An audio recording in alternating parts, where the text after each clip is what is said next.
We'll guide you through how to use the ClickUp API effectively. If you find this helpful, consider subscribing and liking the video. First, go to the ClickUp website and log in to your account. Once you're in, navigate to your workspace settings by clicking on your profile picture in the top right corner and selecting Settings. Then, scroll down to find the API section. Here, you can generate a new API token which is essential for accessing the ClickUp API.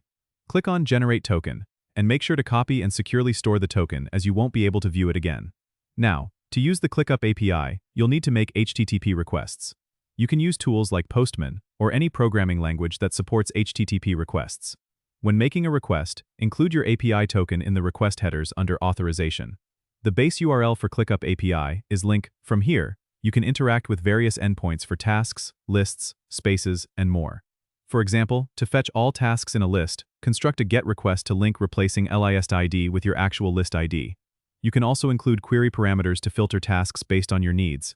Remember, the ClickUp API is RESTful, so you can perform standard operations like get, post, put, and delete to manage your data. Make sure to check the ClickUp API documentation for detailed info on available endpoints and their parameters. API requests can be quite powerful, allowing you to automate and streamline your workflows. Don't forget to subscribe and comment if this helped you out.